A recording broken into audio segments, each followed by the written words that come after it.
na. Kaya pa Pagod na sa paglakad ng aking mga paa, di ko naman alam kung saan papunta. Ako'y nawawala na, gusto ko lang mawala na ng lahat ng ito'y matapos na. Ginawa ko naman ang lahat pero di pa rin sapat. Ako'y hirap na huminga.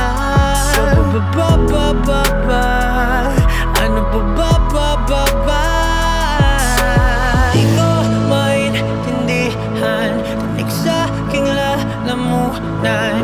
Paano ka ba maibsan bigat ng aking nararamdaman? Gusto ko nang sumuko, di na kaya ng puso. Nagdidilim ng paligid ko, wala akong magawa, nahulog na sa isang kumulo itong pakiramdam ng nasa kumulo. Lalo nang lumalala, pilitin ko maglumungo. Di ba ako nakakita pero lang kung ito'y kumunoy.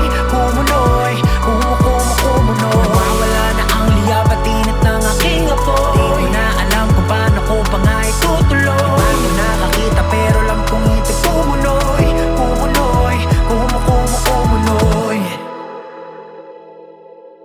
Di na bago sa'kin ang pakiramdam ng nasa baba. Mabigat ang dala dahil ang puso'y bato na. At habang buhay kong papasanin kahit gaano ba kalalim, buntong hininga patuloy kong ibubuga. Sige, subok kong ubra kahit may boses pa na magsabing lakakwenta. Alam kong may pag-asa, liwanag may wala pa. Paulit-ulit man ang pasakit, akong gagawa ng himala. Patuloy akong lalangoy sa dagat ko ng luha. Ganon lang, ano bang inaakala nyo? Kahit na yurak-yurakan pang pangalan ko, di na mababasag aking pagkatao. Matagal ko na rin iniisip to, sabihin nyo nga sa'kin kung anong mali ang ginawa ko. Sawang-sawa na to, kayo ng panalo. Lubayan nyo na ako. Di ko maintindihan, tinig sa aking lalamunan. Paano nga ba maibsan bigat ng aking nararamdaman? Gusto ko nang sumuko, di na kaya ng puso.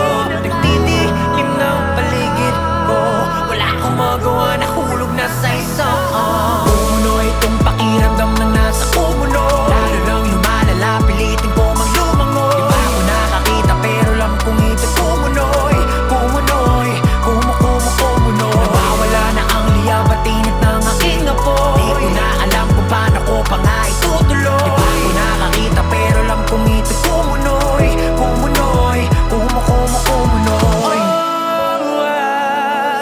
Kinakailangan ko ng tulong mo. Pasensya na't nakalimutan ko na lagi lang kayong nariyan sa aking tabi. Pamilya, kaibigan na nagmamahal, nagsisilbing ilaw sa tuwing magulo kong mundo'y nagdidilim. Salamat o aking ama, ako'y makakaangon rin.